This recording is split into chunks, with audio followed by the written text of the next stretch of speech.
professor Cid Crei Soares Elias.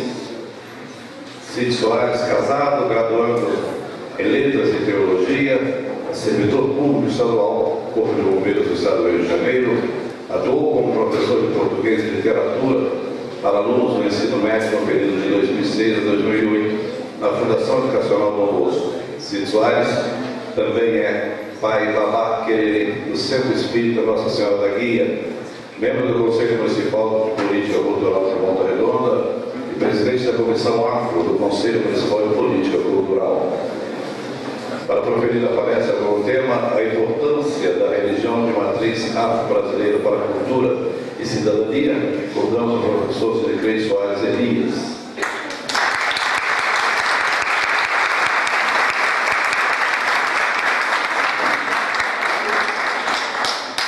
Bom dia a todos. Meus saravá aos nossos irmãos de axé que estão aqui. Muito obrigado a vocês por mais uma vez oportunizar a nós das religiões afro-brasileiras podermos falar das nossas dificuldades, das nossas vitórias também.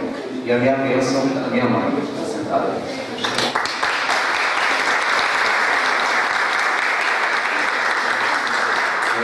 Falar sobre cultura das religiões e matrizes afro-brasileiras é um pouco complicado, né, no Brasil. Eu não vou falar nada que a gente já não tenha estudado, ouvido ou sabido nas escolas. Tudo começou com o negro escravizado, e no Brasil, os fundeiros, e aqui todos os negros se misturaram, né, e dentro da vivência brasileira, porque o Brasil é um fenômeno dentro da religião, porque o colonizador, quando chegava no país, não colonizava só o país, mas também a fé daquele país. Era a subjugação do Deus do colonizador sobre os deuses, sobre as crenças do outro. Se a gente for procurar ver os deuses gregos, os deuses romanos, os deuses nórdicos, todos eles foram subjugados pelo Jesus Cristo, vamos dizer assim, da Igreja Católica. Mas nós, negros, aqui no Brasil, somos diferentes. Aqui, os nossos deuses sobrevivem e são atuantes. Infelizmente, o preconceito ainda atrapalha muito. Então a gente tem o babassuê, o candomblé de caboclo, o candomblé, várias nações, a Umbanda, a Jurema, são várias denominações de religiões afro-brasileiras, ou, eu prefiro dizer, religiões totalmente brasileiras. E eu não gosto, a gente costuma, algumas pessoas costumam dizer que o candomblé é uma manifestação cultural. Não vejo dessa forma. O candomblé é uma religião, então tem que ser respeitada como tal. As manifestações afro-brasileiras são religiões, não uma manifestação cultural. A cultura nasce dela, mas ela não é uma manifestação cultural. A gente sabe que as línguas, os idiomas veiculares passam pelo candomblé, né? Algumas casas falam Yorubá, outras falam Fon. Então isso é uma forma de preservação da cultura, né? O idioma. A gente busca lá também nos alimentos, desde da feijoada do preto velho, ao acarajé da Yansan. Tudo isso é cultura brasileira.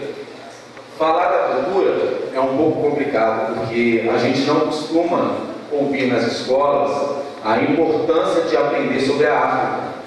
O que a gente aprende é que o negro foi escravizado, o negro era um animal, o negro era usado como peça de ganho, como reprodutor, e tão somente isso. Agora, não adianta também a gente querer aprender sobre a história da África se a gente não conhece ou desconhece a história do Brasil, a história dos afro-brasileiros. Porque se a gente só estuda a história da África, a gente esquece a história do povo indígena, que é o dono da terra. Dentro das principais coisas que eu gostaria de falar, a mais importante é que esses encontros que a gente faz, que a gente participa aqui, continuem. Eu gostaria de pedir para no ano que vem já, o próximo encontro já tem um tema. Eu vou contar o que aconteceu comigo no Memorial Zumbi, fui convidado para participar de um evento onde os professores da rede pública estadual estariam presentes para aprender um pouco mais sobre a cultura africana. Só tinham presentes, acho que cerca de 7 professores.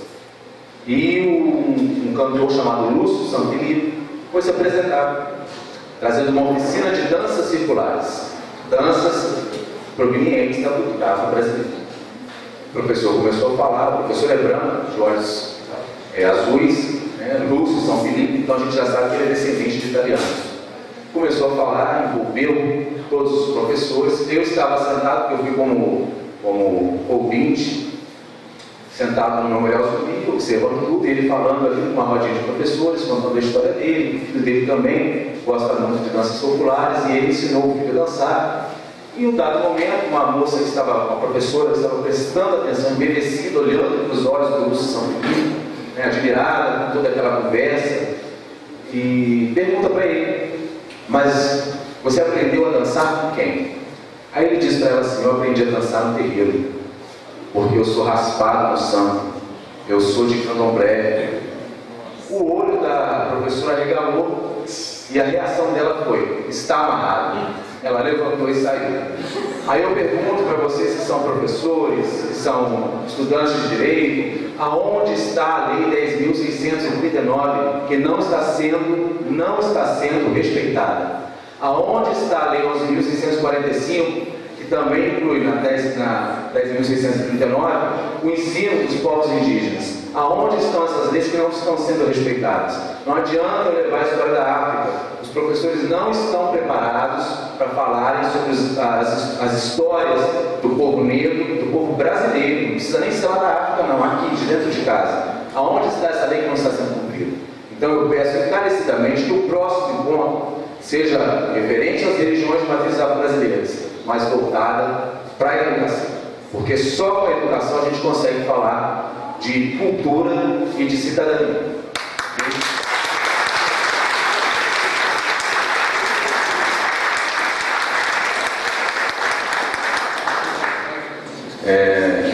Agora um outro ponto que eu queria falar, eu não vou ficar falando de cultura porque eu acho que é uma coisa que a gente já sabe, que o samba nasce no terreiro, que é no terreiro que a gente aprende sobre organização social, quando a gente respeita as hierarquias do terreiro, né, que a gente sabe que tem um pai, uma mãe de santo, né, tem uma equede ou uma cambone, e a gente vai respeitando essas hierarquias. Então, isso é cultura também. Eu não vou ficar me estendendo sobre isso, que eu acho que é chovendo molhado quando a gente não está trabalhando dentro da educação. Eu vou falar sobre um outro caso que eu acho também muito importante ser investigado. Alguns terreiros estão sendo fechados, tá? Não pela intolerância religiosa, mas por traficantes de droga. Na Ilha do Governador não existe terreiro de candomblé. Na Ilha do Governador não existe terreiro de umbanda. Eles foram forçados a deixarem seus espaços por conta de traficantes. É a evangelização através das armas de fogo. O traficante se torna evangélico e expulsa o terreiro do local. Para quem o terreiro vai reclamar? Porque se a gente faz a denúncia, diz que 100, se não me engano, é isso mesmo? Eu não sei qual é o pé de denúncia para crimes de intolerância religiosa. Alguém sabe aí? Não, né? Mais uma matéria para a gente estudar. Você liga para o disque de denúncia e vai falar que, olha, o traficante está me expulsando. O que o traficante vai fazer? Vai mandar te matar, vai mandar correr atrás da sua família. Então a gente fica de pés e mãos atadas. Mas os terreiros, a gente sabe, Santa Cruz da Serra no Rio, Madureira, Duque de Caxias, temos terreiros fechando as portas por conta de traficantes de drogas. Tá? Então a gente saiu daquele autofagismo que a gente vivia, onde um terreiro brigava com o outro. Estamos buscando a união, sem fusão, né? Saímos do autofagismo e agora estamos sendo atacados de outra forma. Tá? A gente tinha aqueles gladiadores do Cristo que se vestiam, né? Eram as igrejas protestantes, lutando contra as religiões afro-brasileiras. Hoje a gente tem os traficantes de droga. Então é uma outra coisa que a gente precisa discutir, investigar e saber quais são as medidas que a gente deve tomar contra isso. Eu fico aqui no apelo também. E o meu agradecimento agora, porque no ano passado a gente esteve aqui num outro encontro, era um outro momento, a gente estava falando sobre legalização das casas de matriz afro-brasileira. O doutor Tambasso estava presente, a Luciene também estava presente. E quando o Darim me chamou para fazer parte do evento, eu fiquei muito agradecido. E ele falou que parece que tinha uma sensação de que o trabalho não tinha sido coroado, não tinha atingido o êxito proposto. E eu discordei, porque através daquele encontro que foi feito aqui, a nossa casa, que tem 18 anos de fundação, já é legalizada. Então, é uma conquista, não da minha casa, mas de todas as casas de axé. E aqui a gente tem terreiros presentes hoje que precisam dessa orientação para a legalização. Quando a gente fala de cidadania, a nossa casa, que tem 18 anos de fundação, começou bem pequenininha, como toda a casa, lutando para a construção, lutando para pagar água, luz. E a gente vai trabalhando arduamente, sabe, que o nosso dever com a cidadania é muito maior, porque onde falha o poder público são as casas religiosas que entram. Nas comunidades carentes, onde falha o poder público, somos nós que estamos ali presentes. Nossa casa criou um grupo chamado Grupo das Marias. Isso antes da legalização. Foi uma bombagira que nos orientou para que fosse criado esse projeto dentro da casa, tá? Dona Maria Catiço, para falar sobre políticas para a mulher negra, falar sobre a violência doméstica, falar sobre a saúde da mulher negra, falar sobre o universo feminino e masculino também. Aqui a nossa assistente social, a Cissa, que trabalha dentro desse, coordenando, né, dentro do nosso plano material, esse grupo das Marias, e que faz também um suporte, um apoio muito grande, voltado para a saúde das mulheres de terreiro. Porque muitos de nós no terreiro cuidamos, mas esquecemos de nos cuidar. Então, ela faz esse trabalho muito primoroso na nossa casa. Nossa casa hoje conta com uma dentista, um grupo de 4, se não me engano, psicólogas, né? E a gente faz um trabalho muito, muito bom, claro, sem apoio financeiro de ninguém, é dentro da casa mesmo, dentro do terreiro, com atendimento psicológico gratuito. Temos uma médica que faz o atendimento na nossa casa de 15 em 15 dias, é uma pediatra homeopata, de forma gratuita para a comunidade. Então são coisas que as casas de axé fazem e que a gente não percebe. Todas as casas de axé têm um potencial muito grande, um alcance muito grande onde elas estão estabelecidas, e infelizmente esse reconhecimento não chega para elas. A gente faz palestras também, orientados por esse grupo das Marias. A gente teve uma palestra sobre amor e sexualidade dentro das casas de matriz afro-brasileiras, falando sobre sexualidade masculina, feminina. Essa aí foi a foto da palestra. A gente faz um grupo um encontro do povo cigano. São coisas que a gente vai fazendo na nossa casa, né? E que eu costumo dizer que o mérito não é da nossa casa, porque eu tenho certeza que vários terreiros aqui fazem a mesma coisa ou muito mais. Esse é um encontro cigano. Fazemos oficinas de boneca também para o povo da comunidade ali no entorno, né? E essas bonecas são vendidas por quem faz, é uma fonte de renda. Eu estou trabalhando nas nossas oficinas. Tivemos um projeto também que a gente começou ano passado, chamado Cozinha de Axé, para explicar qual é a importância da comida de santo, quão nutritiva é a comida de santo, que a gente às vezes torce o nariz e sequer experimenta, mas é uma comida nutritiva, riquíssima, saborosíssima. Quem é do axé sabe que é. Esse é o povo na cozinha, trabalhando. E criamos um grupo de jovens, que é um grupo que não está todo hoje aqui, mas é um grupo muito atuante. A gente procura, mais do que ensinar a religião, é mostrar caminhos para esse grupo, orientar esse grupo para a vida. Esse grupo que queria sair do grupo das Marias. Tivemos um curso de formação política, com a exibição do filme Panteras Negras, com debate sobre organização partidária, drogas e os efeitos na juventude. Isso foi ano passado.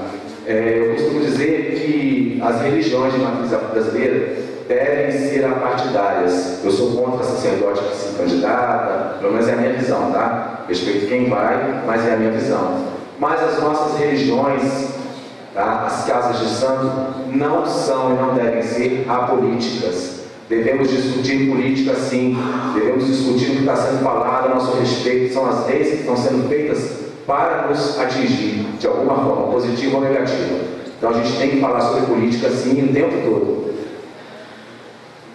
Esse é o Grupo Que Querer. Tivemos um treinamento também para jovens que buscam o primeiro emprego, com essa Otimiza Treinamentos. Temos aula de canto e corimba na nossa casa, com uma musicista, uma pianista que vai na nossa casa e oferece aula de canto e corimba. Aula de canto mesmo, né? Não é essas coisas que a gente canta aqui no comecinho. Aí foi uma gravação de um clipe de um cantor chamado Thiago Amorim, cantor de rap, hip hop, né? Acho que é hip hop. E a gravação do clipe foi feita na nossa casa. Tivemos uma apresentação com a nossa professora de canto, lá no Memorial Zumbi, né? A maestrina Chiquinha Gonzaga pede licença para o seu apiadas. Era o encontro da Chiquinha Gonzaga no Carnaval com as pombagiras. Ficou muito bonito. A gente costuma misturar as coisas e saber que no final tudo é uma coisa só. Esse é o Grupo Que Querer também, novamente, na vila, fazendo batuque debaixo da prefeitura. E esse aqui é uma menina dos olhos nossa, é o nosso calendário, que a gente vai, se Deus quiser, no ano que vem vai estar disponível, onde os jovens do Grupo Que Querer representam os orixás. Aqui são algumas fotos que a gente não pode mostrar todas, né? Mas são algumas fotos dos filhos da casa, dos médicos, né? Todos travestidos como entidades ou orixás da nossa amada terra.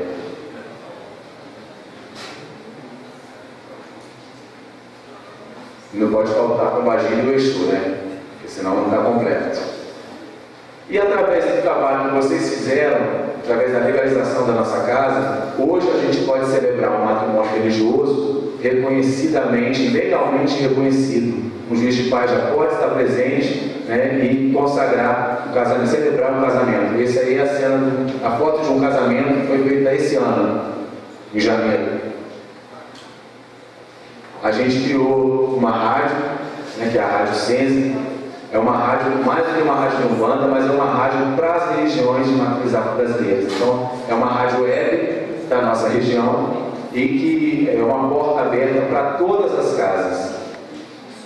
E a gente está criando agora um espaço que ainda está em estudo ainda, que é um EAD virtual. Eu costumo dizer que nenhum desses eventos que a gente fez, que a gente passou aqui, conseguiria ser realizado mais do que uma casa sendo legalizada.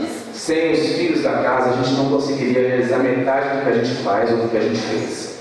Todo o mérito são dos filhos da casa. Então, uma casa sem filhos não é uma casa.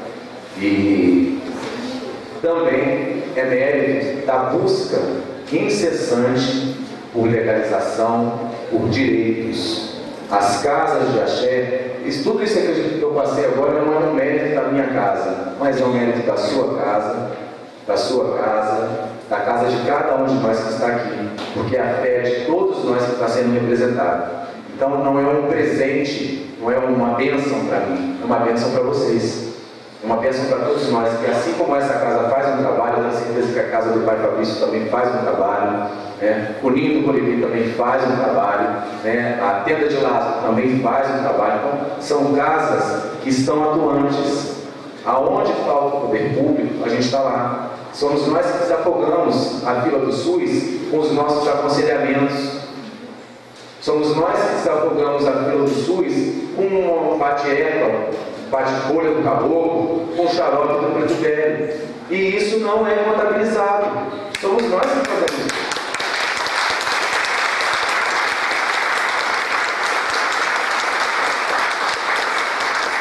Obrigado. fazemos isso. Agora, se a gente está lá desafogando a fila do SUS, se a gente está desafogando a fila do Bolsa Família, quando a gente dá uma cesta básica, né, quando a gente faz aquela sopa, por quê? Por que nós não temos o direito de estabelecer e fincar o nosso pé, dizer assim, esse espaço aqui, esse chão é meu, delimitar, demarcar o território, esse é o meu terreiro, é a minha casa de axé, e é aqui que eu vou trabalhar, é aqui que eu vou fazer a caridade. Eu tenho sim condições e direitos, tá, de me legalizar e usufruir dos direitos que essa legalização me promove, me faculta. Eu falei sobre o ataque que está tendo, já está no tempo, né? Eu falei dos ataques que a gente tem sofrido, eu digo a gente porque se atacam uma casa, também atacam. Há um provérbio que diz assim: quando a chuva cai em cima de um irmão meu, todos nós ficamos molhados. Então, se dói em você, tem que doer em mim. Se dói em mim, também dói em você. Então, são casas de axé que estão fechando, volto a falar, na Baixada Fluminense, estão fechando, já fecharam, aliás, na Ilha do Governador. Aí volto a falar, é a evangelização pelas armas de fogo, porque eles lutam para dizer que a nossa fé é uma obra do demônio, é uma manifestação do diabo. Engraçado que pica, né, ou bruxaria, eu não vejo nenhum protestante falar que pica é uma manifestação do demônio. Por que será? Eu nunca ouvi dizer, tá, que o povo mais esotérico é uma manifestação do demônio. Por que será? A gente vê lá a Barquinha, né, que é uma religião também brasileira, o Daime. Você não vê o ataque ao Daime como uma religião demoníaca, como nós vemos o mesmo ataque acontecer para o candomblé e para o Umbanda. Então são essas análises que cada encontro como esse faz com que a gente reflita a respeito deles, volte o nosso pensamento para esse tipo de situação e saia mais fortalecido. Se tudo isso que eu faço na minha casa é obra do demônio, se tudo que o pai Fabrício faz na casa dele é obra do demônio, que a mãe Rosana faz na casa dela, que o pai Tiago faz na casa dele, se tudo isso é obra do demônio, olha, bendita a obra do demônio, bendito o demônio.